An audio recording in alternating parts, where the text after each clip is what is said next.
fired up.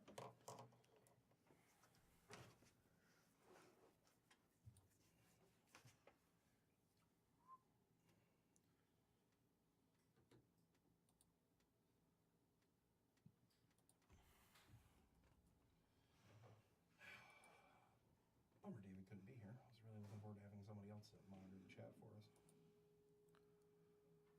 Oh, well.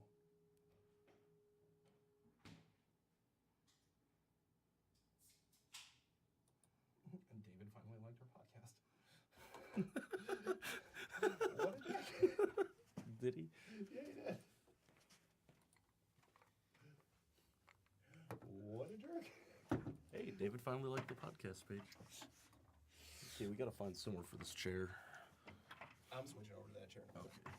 You guys might want to grab your drinks. You have about 2 to 3 minutes. I got mine. And we are live. Excellent. There we are. Are we really live, or are you just saying we're live? We're live. I Oh, yeah. didn't want to give you time to. Live-areno. Oh, well, in that case, let me close the door, I guess. I didn't want to All the way. give you time to do jerky things. That's probably for the best. Maybe. Yes. Yeah, should have ate before coming out. Shoulda. Shoulda, woulda, coulda. If wishes were horses, beggars would ride. That doesn't even make sense. Why would a wish be a horse? Why would a wish be a horse when it could be a Tarrasque? You know, that's what I've always wanted to see. Is like somebody do the thing that Oolong did in Dragon Yeah. Ball with a wish spell in D&D. I wish for panties. Just like a completely dumb, innocuous wish. I want a horse. Oh shit, volume's on. Whoops. I don't want to listen to us. That's your job. Wow, rude. That's it. I believe we are live, so We are. shall we get into it? In 1 minute.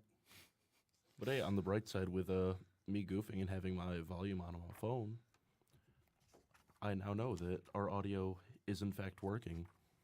That's good. That's a good thing. It's a real good thing. All right. Fire up the encoders. Make sure the mic is hot. Sprint and grab a beer. Oh, turn 3 off, since David can't join us, but he is watching, so hi, David. We miss you. Supposedly he's joining. Gosh. Allegedly. Well, I have the notification that he's watching.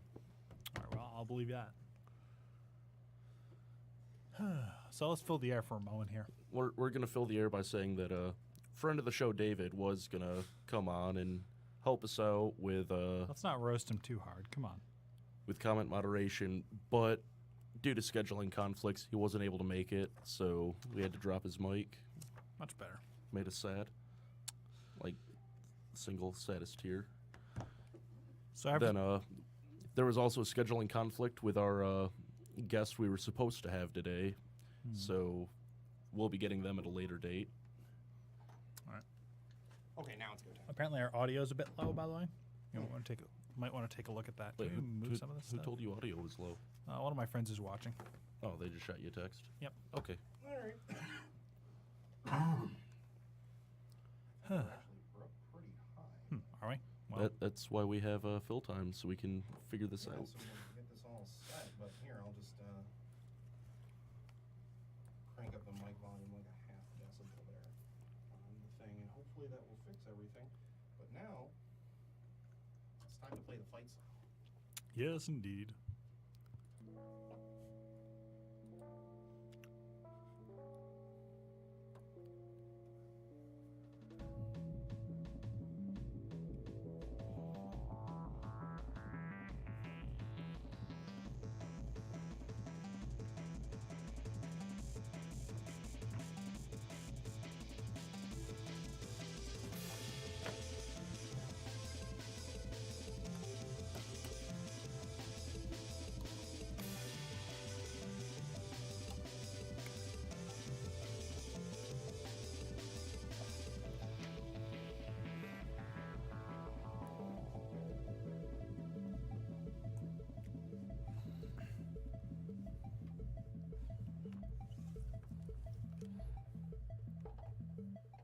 Everybody snuggle up here. Let's get in here nice and tight. Welcome to the 3DMs podcast. We are on episode 26.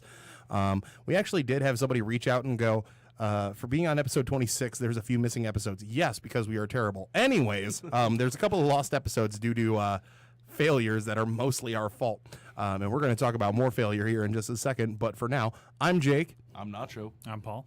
And we're happy to be with you this week, guys. Jeez, I can't even English, and I'm throwing my phone around, and this is just, we're off to a wondrous start this week. Well, Jake's getting his life together. Yeah, I am. Which that may take a while. Oh, I just want to point out, since your headset wasn't on, as you were messing around with the mic trying to shift over here, that actually was in time with the music for a little bit. That's delightful. So before we get going, first of all, we just have to do a couple little plugs and things. We record out of the Podcast Detroit studios in Royal Oak, Michigan. If you are in the southeastern Michigan area and you want to start your own podcast, it's as easy as going to Podcast Detroit. Reasonable rates, open bar, and a lot of fun can be had. You ever have an idea for a show, you're in the southeastern Michigan area, please check out Podcast Detroit and go to podcastdetroit.com if you're interested for more info. And now, speaking of hard times, credit affects a lot of people these days. And here's our sponsored ad read for this month's content. So, this is an advertisement for National Credit Card Relief. If you can't seem to stay ahead of your bills, then this message is for you. How would you like to have a large portion of your credit card debts, medical bills, and department store debt forgiven? National Credit Card Relief would like to give you a free information on proven debt forgiveness program. This program has been used by thousands to legally forgive millions in unsecured debt. It's not bankruptcy. It's not consolidation. This is a special program that actually wipes clean a portion of your debt that is forgiven from what you owe your creditors. Call for free information and get all your questions answered in the first free call. The more you owe, the more you can save. If you have at least $10,000 or more in credit card bills, this debt forgiveness program can be very effective for you. Call for free information and find out more now at 1-800-218-7170. There is no cost or obligation for the information. Don't wait. Call 1-800-218-7170. That's right, 1-800-218-7170. Get your debt problem solved. Call 1-800-218-7170 today. I just crushed that shit. You did. You actually did. Well it. done. I rode the wave for once, and we don't have to read that ad anymore after I finally nailed it. I am so proud. You have no idea how badly I porky pigged that every time. Anyways, on to what we're actually talking about this week. So we were supposed to have RPG Generations, the comic strip artist, on this week, but due to a Scheduling mismatch. basically me making mistakes. He's not going to be on this week, but we are going to have we're going to have them on in the future. So look forward to that. We were supposed to have him on this week. Again, made some mistakes, but moving on. We're diving into a topic that we meant to cover back when we were doing a lot of our basic stuff, and we just kind of got lost in the shuffle, and we talked about it, and we were like, oh yeah, no, let's do that again. Multiclassing and you. Imagine the Bob Ross music playing. I tried to get it all set up that we could do that, but it's not, so. No dice. I couldn't do it justice if I tried to do it with my mouth. Yeah, so. the joys of multiclassing. A contentious Please don't topic, sue to be us. sure. There's a lot of hot takes on multiclassing. There are some people who are just like, you should just go 1 to 20 in whatever class you took. Don't goof with multiclassing. There are DMs who hate multiclassing. But I think it's safe to say that the three of us here at this table actually adore multiclassing because of the shenanigans that can be accomplished. So I'm not many sure I'd say I shenanigans. adore it, but I certainly don't hate it. Paul, with that, would you like to give us a brief history? Of multiclassing? Yes. What else would we want? Lots of things, I assume, but Okay, we'll get to yeah. that in a moment. So, multiclassing, from my understanding, originates from the 2nd edition D&D, or AD&D 2nd edition, as they would call it. It's a bit hard to describe because Gary Gygax is still on the stage where he was going to add weird and arbitrary restrictions to everything. So there are two different kinds of multiclassing. You could multiclass, or you could dual class. Dual classing was only available to humans and would basically consist of, I'm going to take this class up to this level, and then I'm going to arbitrarily forget everything I've learned and level from level 1 as a second class. When I reach the same level, I get both of my sets of abilities back. Multiclassing was at the start of the game, I believe it was non-human characters could decide to be two classes at the same time. So, for example, a dwarf could choose to be a fighter cleric, or an elf could be a fighter mage, or so on and so forth, a thief mage, and et cetera, et cetera. And the problem is you divide the XP you got up among your classes evenly, and in 2nd edition, you had different XP scales per class. So things could get quite confusing. Thankfully, in 3rd edition, we moved away from that. 3rd edition allowed everyone to sort of pick and choose different levels. So every time you leveled up, you choose what you're going to gain a level in. And this was actually fairly simple. It's pretty similar to the thing we use today, although it did have some weird sub-clauses like XP reduction if it wasn't one of your race's favored classes, or more importantly, prestige classes, which is a concept we're not going to touch on for too long because I don't much care for them. And 4th edition, well, 4th edition had you took a feat and you got some minor bonuses. But now in 5th edition, multiclassing works fairly simply. Yeah. Would you like to describe that? Yes, but first I would like to. Where is the other copy of the Player's Handbook? It seems to have Paul has hijacked both of them. Yes. has been shanghaied, Here you go. if you will. Thank you very Just much. wanted them out of my arm space. So, a Which is why you brief put them in my space. gentlemen, please. We are 3 very large men, and this is a very tiny table. I believe you passed it by. You're currently on the equipment page. Yes. So yes. 163. I was really close to opening it on the first crack. Okay. All right. Just a. Regardless, let's move on. Let's moving on. So, we're just gonna breeze through the basics really quick. If you have a Player's Handbook and you play the game, you probably understand it. But just for anybody who sees this and is like, "Oh, multiclassing, I'd like to know more." Here's the basics.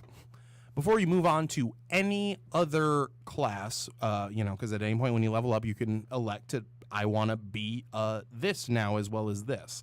I want to be a monk and I want to be a fighter because you want to do that. You just need to meet the prerequisites, which is pretty straightforward. It's usually 13 in the major attribute of the class. Yes, so just shitting the list out really quick. Barbarian, Strength 13. Bard, Charisma 13. Cleric, Wisdom 13. Druid, Wisdom 13. Fighter, 13 Strength or 13 Dexterity. Monk, Dexterity 13 and Wisdom 13. Strength 13 and Charisma 13 for the Paladin. Dexterity 13 and Wisdom 13 for the Ranger. Rogue, Dexterity 13, Sorcerer, Charisma 13, Warlock, Charisma 13, Wizard, Intelligence 13. Are we going to get bad luck from all those 13s? Something like that. I think if you read 9 13s, it's either, I'm pretty sure we're way past double negative, so I'm just hoping we end up on the right side, but we ain't going to stop to do the math. We're just going to truck on forward. So, you gain the hit points from your new class and, the hit dice and all that stuff. But you don't gain the new proficiencies, or all of them anyway. All of them. The just, new class. Just covering the really basic stuff. Hit points and hit dice. You gain the new hit points. You gain, the first level total. You do not get, or I said that wrong. You do not get your first level total when you take a brand new level. You have to do the rolling the old-fashioned way. Or take the average. Or take the average. And you also have to split your hit dice pool into, the different dice. You can't just suddenly take one level in Barbarian and then have all D12 hit dice. That would be nice. Wouldn't it be nice? My wizard is now unstoppable. Oh, wouldn't it be nice? And your proficiency bonus goes up with level, and it does not matter your various class levels. Yep. So, before we dive into talking about how you want to multi-class and how you want to change things up for your characters, let's see what you get from just dipping into everybody, just from taking one flat level before we even talk about abilities or things gained. Yeah. Multi-classing proficiencies. When you take Barbarian, you gain the ability to use shields, simple weapons, and martial weapons. Good. Bard. You learn how to use light armor, one skill of your choice, That's really good. and one musical instrument of your choice. That's roleplay. One skill of your choice is quite good, though. So Yes. Cleric, you get light armor, medium armor, and shields. Druids, you get light armor, medium armor, shields, and you have to follow the druid rules of not wearing anything that's metal. You have to use the flesh of the things you're trying to protect. or wooden armor. I kill you to keep you safe. Yeah, I'm doing this because I love you. Why you got to make me hurt? That is definitely some serial killer talk. That's a future show topic, druids as serial killers, but let's move on. They can't kill you if I kill you. Fighter, light armor, medium armor, shields, simple weapons, martial weapons. Monk, simple weapons, and short swords, weirdly enough. Paladin, light armor, medium armor, shields, simple weapons, martial weapons. It's pretty good. Ranger, shockingly, has the most in-depth to gain, despite being one of the weakest class in the player's handbook. I'll call it compensation. You get light armor, medium armor, shields, simple weapons, martial weapons, and one skill from the class's set list. That's pretty good, actually. Yeah. It almost makes up for the fact that you're taking ranger levels. Almost. Rogue, light armor, one skill from the class's skill list, and thieves' tools. Useful. Yep. Sorcerer, you don't get anything. Wow. Rough. You're just a sorcerer now. I guess the ability just magical to, puberty. just to shit fire and crap, lightning is language enough. Warlock, light armor, simple weapons. I mean, that's okay, I guess. That's a thing. And wizard. I don't know what classes don't have those already. But Wizard, nothing. So that's what you get for being a darn dirty wizard. You get to be a bookworm. There are a bunch of various other little rules you got to follow, like the channel divinity rules, the extra attack rules, and stuff. Those are all things you can just read on your spare time. It's all pretty. We're not going to straight. get to it. Basically, you keep leveling as normal. Yeah, it's all very straightforward stuff. Like, if you take 2 classes that get extra attack at level 5, you don't get to add a 3rd attack. That's what fighters get to do, and they only get to do it at 10. It's a lot of it's common sense stuff, like for stacking things. But let's get down to the actual fun part, and that is building ridiculous stuff. So, we're going to bring out the handy-dandy little bell, because we might get stuck on certain ones for too long. We got to try to keep pace. Contentious for the show. topics. Yes. Let's see. Nope, no comments yet. Sorry, guys. Well, no, we do have a comment. We do have a comment from Dan. Wizard, wits, it's free. Regardless. So, how does every class compare with every other class? This is a lot of classes to talk about, so you'll have to bear with us if we do some repeats. yeah. So here's how we're going to structure this. Here's how it's going to be framed. We're going to go class by class and just basically do a recommendation of if you wanted to dip into another class. So we're going to start with Barbarian, and we're going to talk about what we recommend Barbarian taking a small dip into that could improve a Barbarian, or definitely give you a certain type of character that you're going for. Yeah. But then when we do other classes and we refer to Barbarian, I guess the easiest way to explain this, the thing I'm going to recommend that a Barbarian would take a small dip into would be Monk. But when I get to Monk, and I mentioned a dip in Barbarian, it's going to be a completely different play style. So we're talking about with the class first mentioned as the main class, so to speak. Yeah, you are starting as this. This is going to be your main thing, and you just want to dip just to try to get the right brand of class, or the right the right kind of character thing you're going for. So let's go from the very top. Barbarian. You dragged that one out, didn't you? A little bit, yeah. Well, he is the first one you see in the book. Don't you just want to go down the list for the subclass or secondary? No, I don't. We'll pass. We'll skip that for now. But no, I want to talk about the Barbarian. No. So, Barbarian. Paul, let's start with you. If you're playing a Barbarian, and, because Barbarians obviously got a remarkable kit. Quite good kit. Very good base kit. The best tank, the best pure tank in the game, probably, in 5e. What would you recommend to a Barbarian player who wants to change things up? And how would you present that, too, as a legitimate character thing? Because I guess one more sidebar is a reason a lot of DMs aren't fans of people taking on multi-classes is because it makes no sense in some cases. Yeah, for some cases, it fundamentally changes the character too much. But I always love playing with multi-classes and definitely getting a very specific type of character out of it. So here's how we're going to do this. We're going to recommend the class, and then we're going to kind of give the mind's eye, ideal of how you could do this in lore for your game.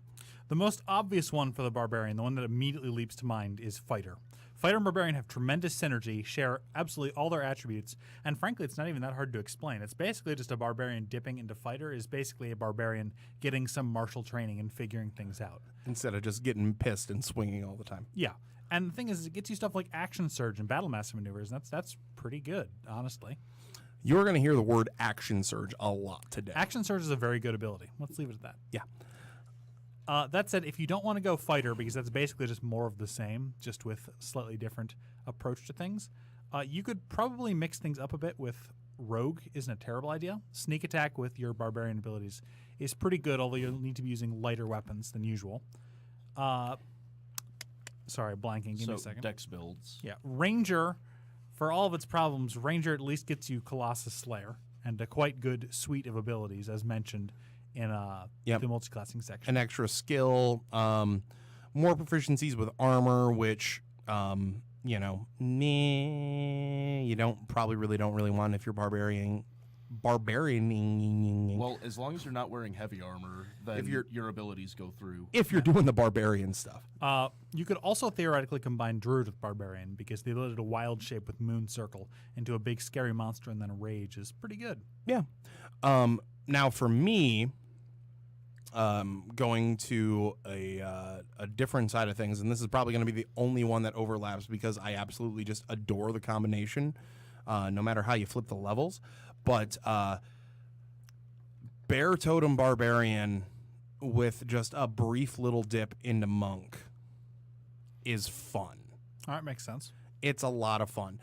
Way of the Open Hand is like the synergy is there. The only thing that's difficult from going Barbarian to Monk is you got to have any very high Wisdom stat for a Barbarian, and normally Wisdom's a dump because they need Strength, Dex, and Con badly. And so if you're able to pump up to 13 Wisdom and you can take a dump into Monk, it's really fun because you basically get to play sumo wrestler Monk. It's true. I mean, the Flurry of Blows is also pretty good for Barbarians, especially with the Rage. Yeah, Flurry of Blows, you get extra damage with every rage. So you're suddenly, if you're a 6th level Barbarian, you got 3 levels of Monk, you're making 4 attacks a turn. And assuming you hit with all those, you're getting a free 8 damage just off the top because of rage damage, and then whatever the dice give you, and then your muscle stats. The muscles. Which are probably pretty good. Yeah, which are probably pretty hefty. They should be. Some pythons. Nacho, do you got anything that you think that multi-classing with Barbarian is fun? My favorite dip from Barbarian, Oh, here we go. not the most optimal, but the Barbarian. So you take your dip into a Bard, and I like to skin it as either, hey, I'm a tribal drummer, or because I play Halfling Barbarians, can be an Ewok, and if your DM allows it, reskin your drum as a skull of one of your enemies. And just be That would an have terrible acoustics. Yeah, then you're an Ewok, and you're running around beating on this skull, giving all your inspirations. It's just a piccolo snare. You have some. It's got that pop. You have that real light spell casting, and then once you go into your rage, you could either go Wolf Totem and help your Wolfpack. buddies out and pretend, hey, I'm helping everybody out, so you get your advantage when you're attacking this guy. Or Bear Totem, and I'm the unstoppable Ewok. Well, yeah, because we all know bear totems are like flat earthers, but they just don't believe in damage instead of the earth being flat. Which is more sensible, honestly. Yeah, But so you just run around there with your little drum, and yeah, your Scout Walkers mean nothing to me. All right, so that's Barbarian. that's a hot take. It's not optimal, but it's fun. Yeah, which, I mean, I guess, if we're going to debate that really quick, there is a certain je ne sais quoi to making a character that is not optimal, but definitely has, like, a very unique flavor on the game. Yeah, flavor is a good word for it. Unique imprint on the game. Paul despises it, but that's because he cares about being good. I think that the idea could use some work. Let's leave it at that. We're all friends here, so.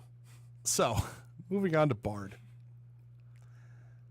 Bard's an interesting one. Bard has a lot of abilities. I mean, like we talked about in the card, it's Bard kind of still struggles from its stereotype from previous editions where it is the charismatic face usually. It's a skill monkey, and it Does nothing except cause shenanigans. cause shenanigans. Oh, I banged the dragon. I'm the bard. I'm going to try to have sex with everything. But when you look past all the like stereotypes and the typical play, like bard is low key One of the better spellcasters in the game. one of the better classes in the game. Like, we can argue for days about, which is better, but it's in the top 4 with the other casters. Well, yeah. So, okay, I'm not going to say any more on that one because it's also a contentious topic. I should note that Bard is, as most spellcasters, somewhat disadvantaged by taking large dips in other classes because you want to keep your spellcasting up as much as you can. That said, because of the way that multiclassing spellcasters works now, multiclassing with another charisma-based spellcaster for a little bit maybe would not be a terrible idea. Yeah. So, with Bard, obviously you have a lot of spells. They get 9th level spells. They're actually a caster who just kind of fakes it, being a melee at times. And their abilities just going through the gamut are remarkable, and their skill monkey abilities are remarkable. But if you wanted to dip into something else to improve your bard life, what would it be? That's a tough question. I think it would not be necessarily a terrible thing to go 2 levels in fighter for action surge. Yes. Again, action surge is a hell of a drug. Really quick, just because, again, we're going to name drop action surge a whole lot, and I'm pretty sure a lot of you know exactly what it does. But just again, we're gonna read it out just so you understand why we are all dipping into fighter a lot. Action surge. Starting at 2nd level, you can push yourself beyond your normal limits for a moment. On your turn, you can take 1 additional action on top of your regular action and a possible bonus action. Once you use this feature, you must finish a short or long rest before you can use it again. Starting at 17th level, you can use it twice before a rest, but only once on the same turn. I would not recommend worrying too much about the 17th level thing because these are almost all going to be 1 or 2 level dips. But you do get the ability to just go, but wait, there's more. So the thing, of course, is that it's basically every class would love to have an additional action. Is there a class in this game that wouldn't want to have another action on their turn for some reason? It's just so easy to get and so powerful, and it's once per short rest. I don't really have the words to describe how good it is. Yeah, so a dip into fighter is not a bad thing because you gain all those proficiencies. You're going to gain a medium armor proficiency, so you can put your bard in medium armor. Now, to be fair, because I know people are going to say this too, with College of Swords that was added in Xanathars, you do get medium armor. You get a couple other little things. You get some added weapon proficiencies. But if we're going to do multi-class for the sake of multi-classing or to make it more optimal, you're going to go there for action surge. And also, second wind ain't a bad thing either. Or battle master maneuvers if you are going College of Swords. Yeah. Or, yes, going up to a 3rd level even and getting some battle master maneuvers. Now, for me, the bard, I think if you're going to go with bard, fighter is probably your best dip for multi-class. There isn't a whole lot of really exciting weird things you can do because bard is actually a pretty unique and beautiful butterfly. Yeah. I would also consider rogue. I've got a couple quick takes. But bard warlock, interesting choice, is it's fun and it has a lot of flavor with your patron. There's a lot of stuff you can do with the whole singing songs and talking the great and glories of your patron, which is a delightful, wonderful thing if it's an archfey and they're a wonderful, nice thing. And it's horrifying if your bard is basically H.P. Lovecraft and you're writing about Cthulhu all the time and just standing on the corner. Do you not understand? The end is nigh. You don't understand. The tentacles, they roam from the mouth. The gaping maw opens. Yeah, sing another song. All right, this one's called Wonderwall. So, I should note, by the way, that Warlock is actually not necessarily a very good dip for most spellcasters because they don't contribute like most spellcasters do to the multiclassing spellcast increase. You'd be mostly going for abilities. Yeah, I would recommend. Though you do have Sorcerer those separate instead. spell slots, so. No, you keep the same spell slot. Well, spell no, slots. you have your warlock spell slot separate from your Yeah. regular Sorry, I thought you were talking caster about the spell regular slots. caster spell slots. Yeah, no. So You do have 2 separate pools for your warlock spells. Yeah, but the thing is, your warlock But- pool is 1. It's not You much of a can pool. well You get 2 at perks some would be point. if you go high enough to pick your actual brand of warlocky. You Isn't could that first level? no, it's actually second level. First level, you're just like, Hey, someone's giving me power. yeah, someone's giving me supernatural extra preternatural powers. Sweet. You could go Pact of the Chain and Pact of the Tome. Pact Actually, no, it is at first level. is it? Choose patron at first level, otherworldly patron. No, you choose your patron, but you don't choose don't- your pact. Oh, yeah, no. That comes at third level. Yeah, that's what I'm referring to. Regardless. Yeah, a 3-level dip in a warlock. You can, Pact of the Chain, Pact of the Blade, and Pact of the Tome all have decent reasons. utility, and it makes a pretty cool character. Nacho, do you have anything that you would recommend for Bard? For Bard, so what do you give the character that already has it all? Diamonds. No. Give him that paladin dip. Let him be a fight. Let him go up there on the front lines and smite everything. Yay, charisma. It's not a bad or, idea. you know what? Let's go sorcerer. Get all the extra spells on top of already having magical secrets and getting to steal from any spell list. And more charisma spells.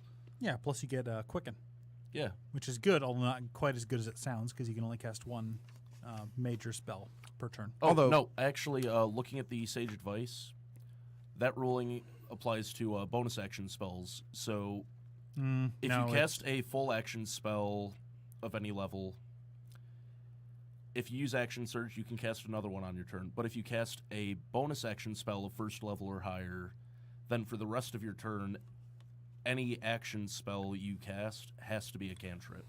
Yeah, that was what I was saying with Quicken spell. As an aside, Oh, never mind. Sage Advice is also a hell of a drug because It's going to completely change our entire advice column when it comes to Warlock. yeah, no, it already kind of has. But Yeah, Eldritch Blast. let's no move on other to character level. let's move on to Cleric. This one's going to be a lot briefer than the others because, frankly, we would, if we were going to do this thing whole assed and we had all the time in the world, we'd spend about 40 minutes on Cleric. There's way too many options.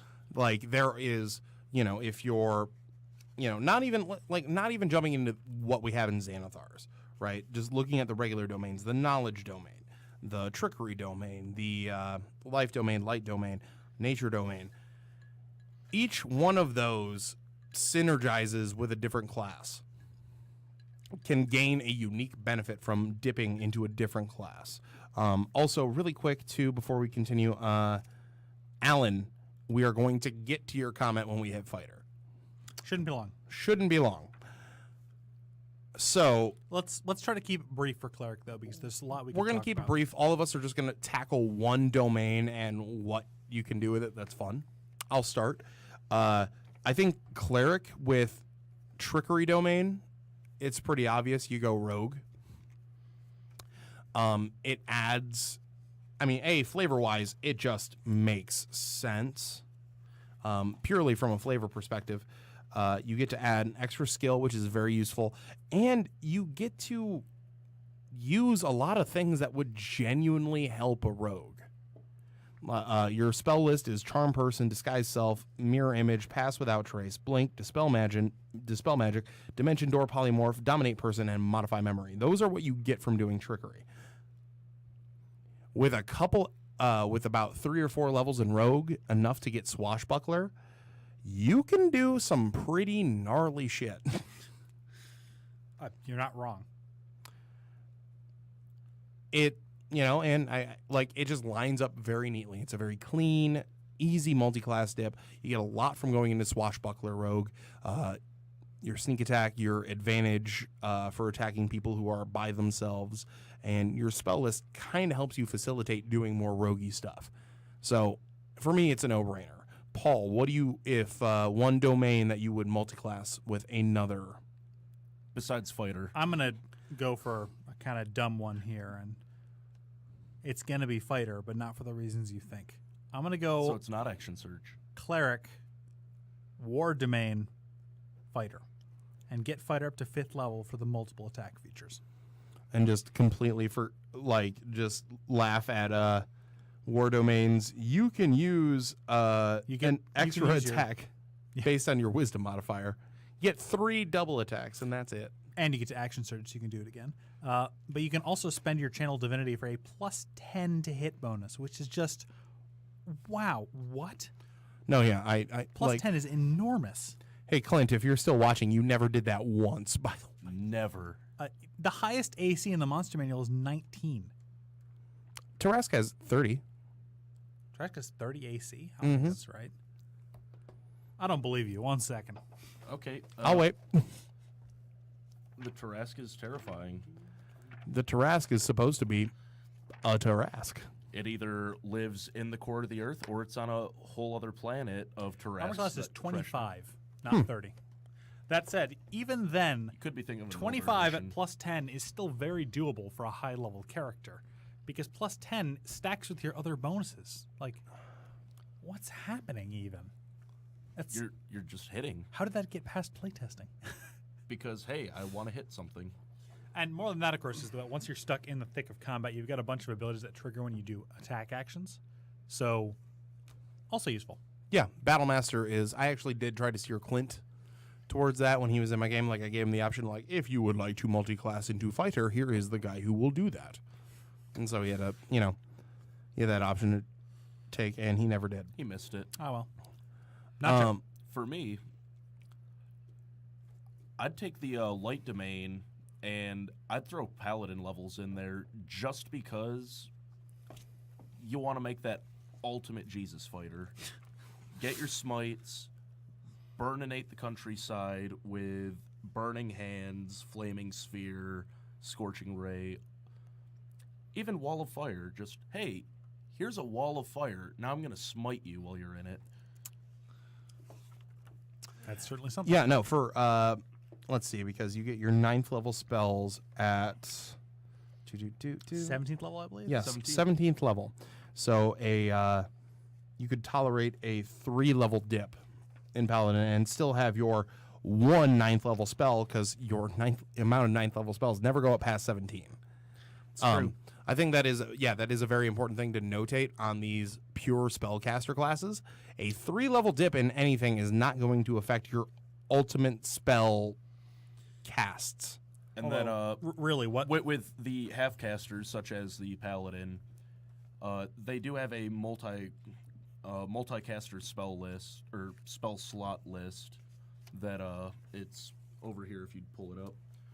Like, with the paladin, every 2 levels count as 1 level on it. So you'll count as a level 18 spellcaster, and even with multi-class spell list, you have your 9th level spell. You're golden.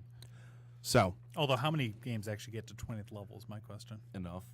all right, guys, we have a lot of ground to cover, and Yeah, we're already 30 minutes in. So, moving on. Druid. You can do so much cool stuff with Druid. Dragonborn Druid, Dip Barbarian, make that fire-breathing Barbarian.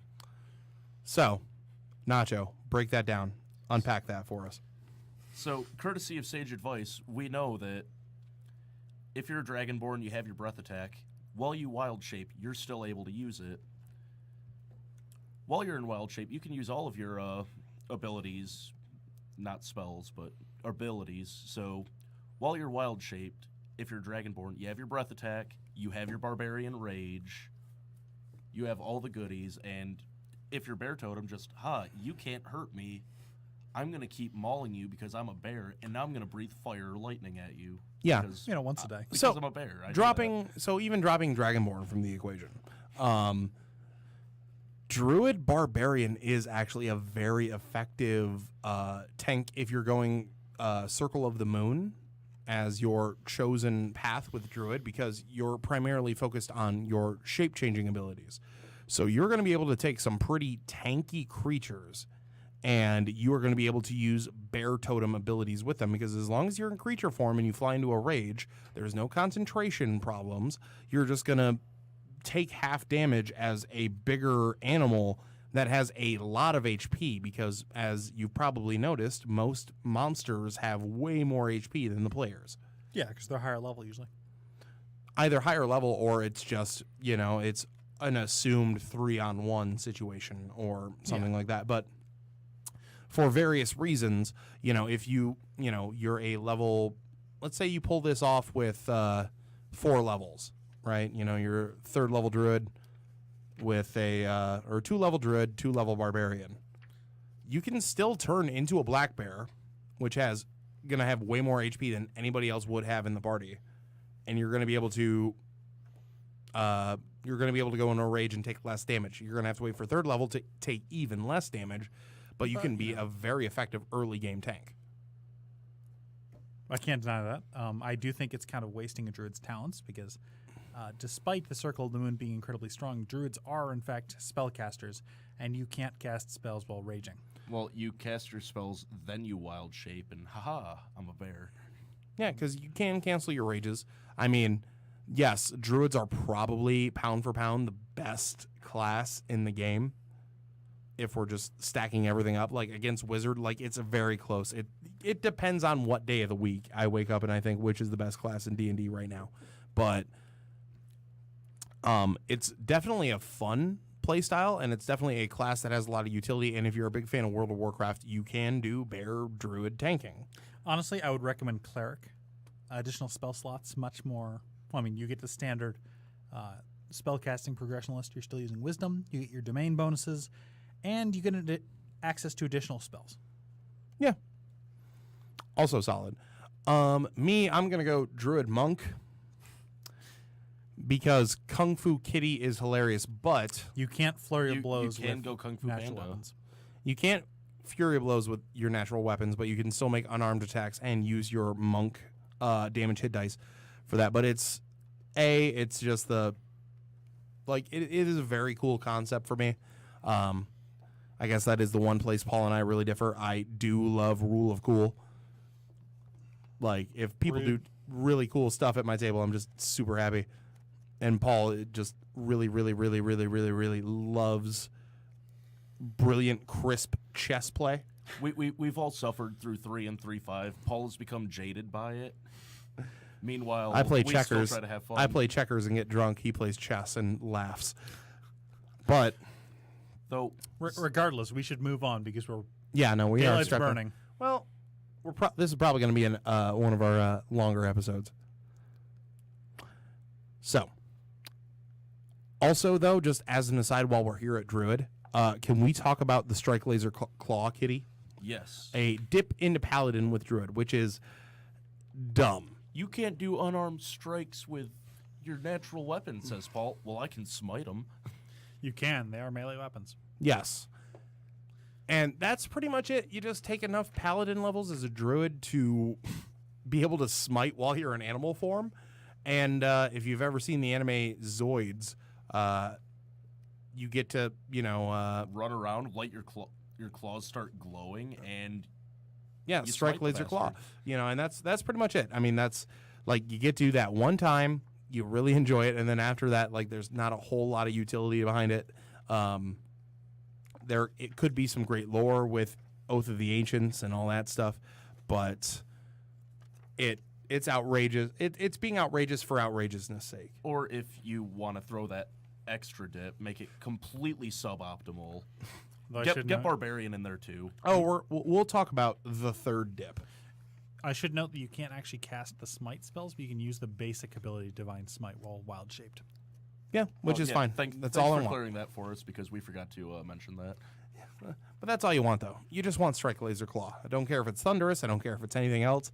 I just want to jump in the air as a panther, have my claw glow, and fuck somebody's day up. So We are way over our swear threshold Language, today. please. yeah, well, we'll talk about it in the truck, but I think I'm going to lift the ban. I think we're about to become everybody's dad's D&D show. All right. Anyway, Fighter. Fighter can't dip the into man, fighter. the myth. I want to be both a champion and a battle master. Why can't I multi-class fighter into fighter? I have seen those threads where people are just like, but no, really, why can't I just take another subtype as well as Because multi-class? it's a different specialty. I know. Regardless, fighters are. I'm a fighter 4, fighter 5. Regardless, fighters are an interesting case. They're arguably among the best beat sticks in the game at the moment, thanks to action surge, great weapon fighting, and the ability to make multiple attacks. Fighters, however, can be benefited from the following dips. Believe it or not, you may want to take only 1 or 2 levels of fighter as your main class to get action surge, and then go into wizard in order to get the proficiencies for armored weapons and still get your spell slinging abilities. You could also go into barbarian for a short time to get, rage. You could go into monk, although that's not as good as the other abilities. You could go into probably not paladin because that's not very good. You can still smite. You can, but I would rather take more levels of fighter than smite. Yeah, I'll agree with that. You could take rogue, and you could actually probably use the dual wielding benefits to get sneak attacks, plus your extra attacks, plus action surge. And Alan, yes, College of Swords Bard, beautiful with fighter. You could dip bard. Jake, you can cover this. Yes. So, really quick, Alan, just to answer your question that you asked earlier in the chat.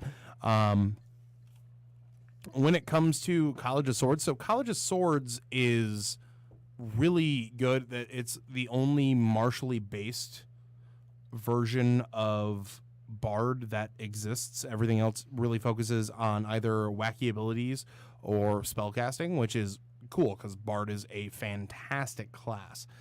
But dipping into Bard for College of Swords is kind of like it's gonna be to truly get the most out of College of Swords, you are going to need to you're going to have to put way too many levels in, and frankly, with the way Fighter is built in 5th edition, you want more levels of fighter. You just want more levels of Fighter. That said, I think a short dip in College of Swords is probably fine. Yeah, 3 levels to get there, but you're not going to gain any proficiencies. You are going to get Bardic Inspirations, which are great. You're going to get a new skill for multiclassing into You're Bard. going to get some skills, and you're going to get some spell casting. So you are going to get, there is going to be some benefits. Things you are going to lose, though, is a 3rd martial arts type feature, if this game is going to 20, an extra ability score improvement, and your 4th attack. So weigh those benefits evenly. Some days, this game's going to be a little shorter. That College of Swords. The DM layer has just popped in. What up, Luke? But yes, weigh those College of Swords benefits against your fighter benefits. Yeah.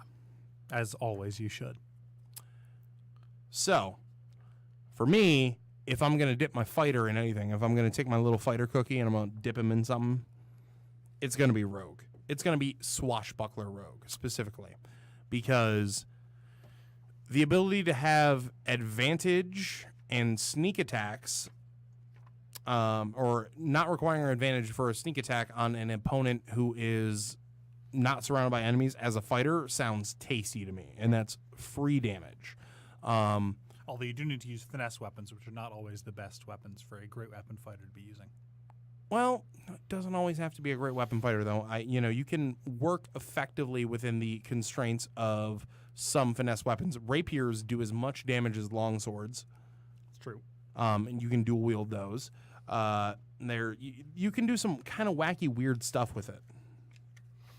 You can. I think it's a good choice. It would be one of my choices for multiclassing fighter. And the sneak attack damage, the extra skill you gain, and a couple other little things, Thieves' Tool proficiencies. I find it helpful if you're building a kind of off-color fighter, not the typical, I got a shield, I got an axe, and I got a bad attitude kind of fighter. Nacho, what do you got? First, do you remember which level you get a Colossus Slayer at? 3. 3? Yeah, you got to get Hunter. Oh, yeah. So I'd take the fighter, I'd multi-class into Ranger, so I could get Colossus Slayer, deal that extra, what was it, 1d8? 1d8 damage. Yeah. Whenever you attack an enemy that already has damage, extra 1d8.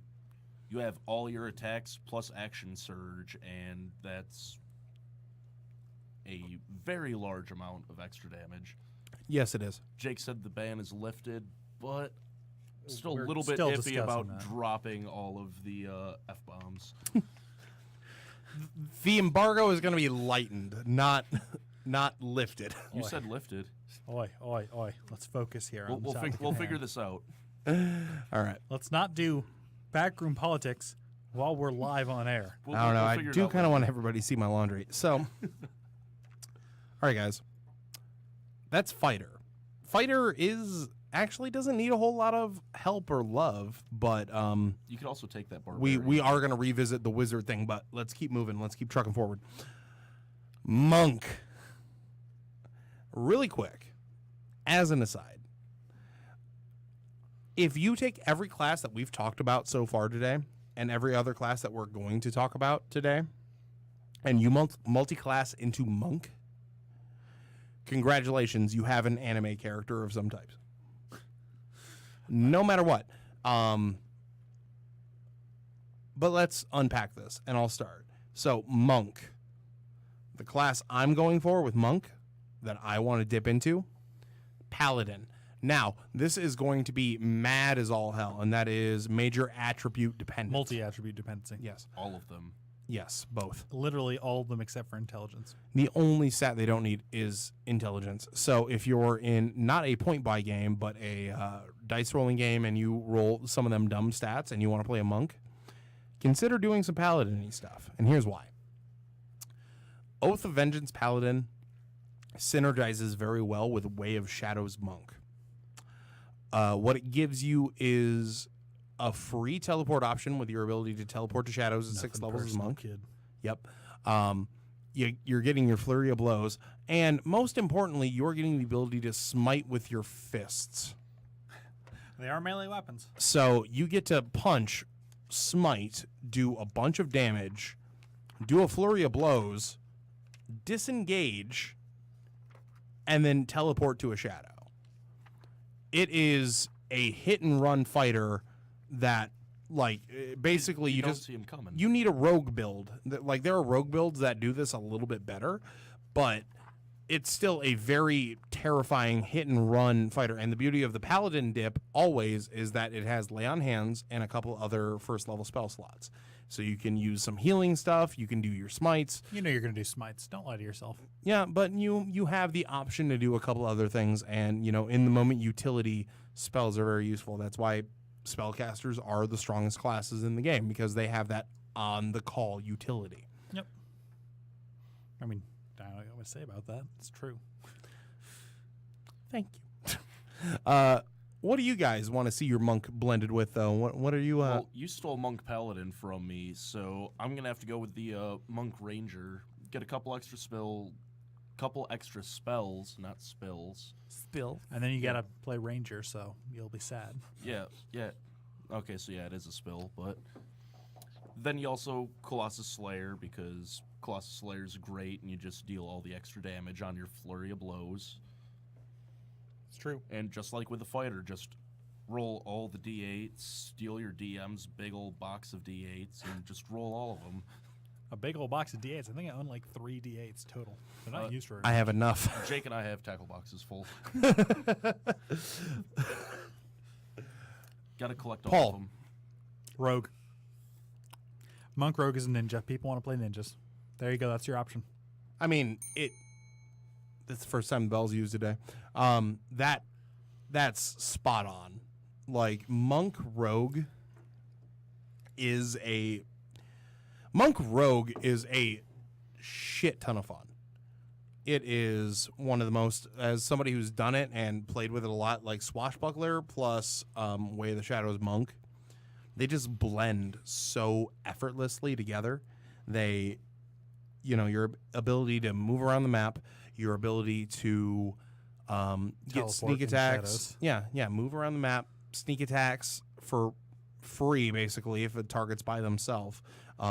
Fury of blows after any attack with a sneak attack, and you're just doing a ton of damage. And you teleport out into the mists. Yeah, like and a then ninja. you just ghost out, or you get knocked down to 0 health every combat. It's you live 1 of 2 lives. That's the monk and rogue life, I'm afraid to tell you. Every game I've seen, monks or rogues are always the ones who go down instantly in combat. So. Yep.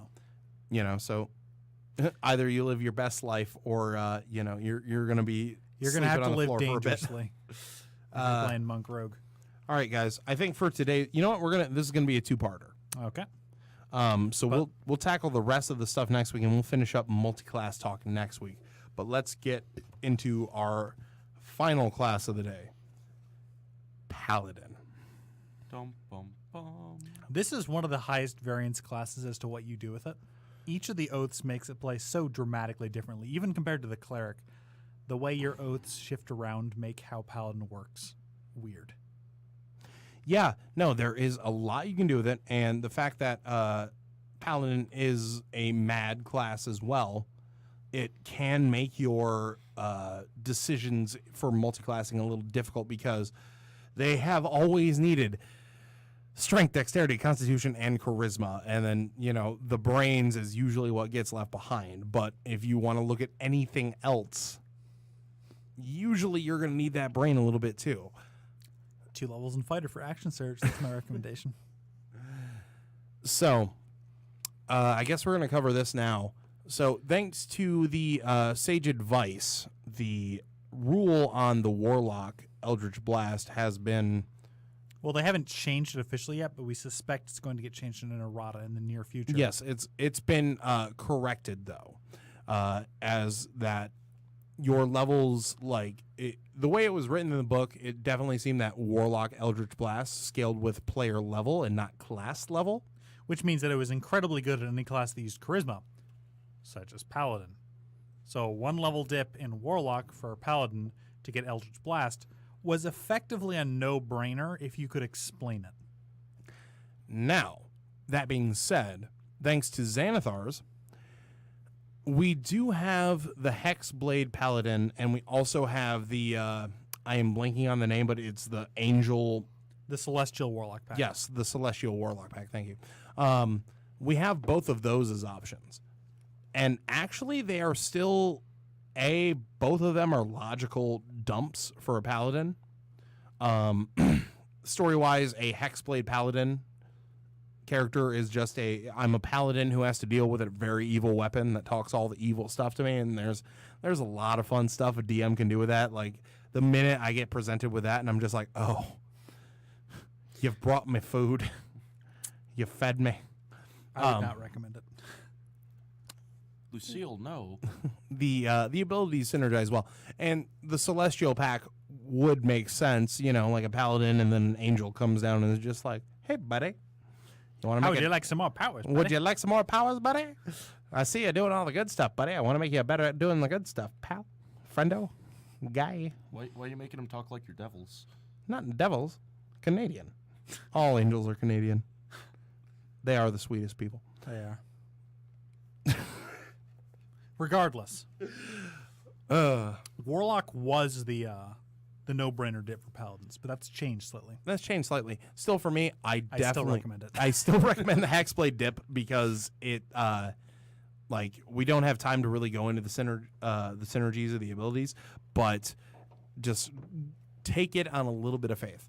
Also, you can expend spell slots, and Warlocks get their spell slots back on short rests. Yeah, you're going to get your smites back faster. You're going to... Well, no, those spell slots are but it kept just says separately. you can expend a spell slot, I'm pretty sure. The sage advice I had read, unless I misread it, was saying that the Warlock spell slots are kept separate from your regular caster spell slots. But... but... So here is where it would be difficult to rule at a table, is you can burn a spell slot as a paladin for a smite. Does it just say spell slot? Yeah, it just says you can expend a spell slot. Oh, never mind then. Yeah. So that is going to give you extra spell slots to turn into smites. You're going to get Eldritch Blast, which gives you a fantastic ranged attack. I mean, even if it doesn't level with your class level, it's still basically a heavy crossbow that can never be taken away from you. Yeah, and it also, you can do cool things like shoot it out of your eyes, shoot it out of your ass, like however you want to do it. I do what I want. Yeah, pretty much. It's your character. Do whatever you please. And then you have your Pact of the Chain, Pact of the Tome, and Pact of the Blade benefits, whatever one you take. And then there's whatever benefit from whatever patron you take. I mean, Celestial and Hexblade still seem to make the most sense for Paladin, but there are still very strong reasons to examine every option. Another good option for Paladin to dip into, however, is Barbarian. And that is simply so they can remain the tankiest of tanks. Yep. A Bear Totem Barbarian. Definitely, this is one of the few classes I would highly recommend a crossbreed of, where we're just going equal levels. equal level paladin, equal level barbarian. It's like you're saying. Bear, Go on, I'm you're saying listening. oh, 1 second. Well, you're saying bear to make it tanky. Personally, for me, I'd go with the wolf totem just to say, hey, I'm the leader out there in combat. Give everybody their advantage. That's fair. That's true. It's also But pretty good. It's all different on playstyle. That's fair. The big reasons for that is this. They only still get the 2 main attacks. You're going to sacrifice some smites, but what you're going to gain through barbarianing is just your remarkable tanking ability and pure health. And you're also going to be able to lay on hands yourself. You're going to be the most self-sufficient tank other than probably a druid tank who is ignoring the fact that they could just, carry the party to victory. But they want to be a tank. Which is, Can't stop you. Yeah, can't stop you. Your life choices. So, next week. Oh, I want to quickly make my quick point on Paladin because I got Make your. skipped. Oh, I'm sorry, Nacho. This is my bad. Trying to stay on time. Well, yeah, no, I'm Go, just go, going to go. keep it real quick. So, as a Paladin, you hit your magical puberty. You're now a sorcerer. Yay, charisma spells. That's fair. It ain't more, bad. More smites. More smites. You actually have more spells to use. And, yeah, that's the end of my point. All right. That's fair. So, On time. next week, we're going to be showing up on the Punk Wisdom podcast on Friday night. I don't know how they do their live viewing. Our previous guest, Matt, who was on the show, we're going to appear on his podcast, the Punk Wisdom podcast. We're going to talk about Magic the Gathering, D&D, a whole bunch of fun games. So tune in for that. That'll be a lot of fun. Can't wait to do that show.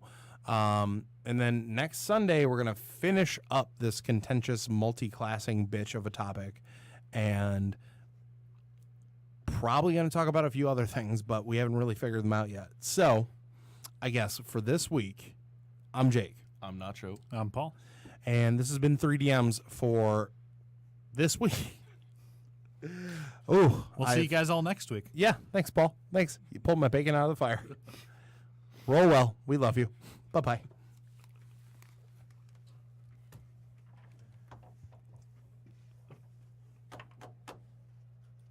But will the mouse work to let me end the show? Let's find out. Find out next time on 3DM's podcast.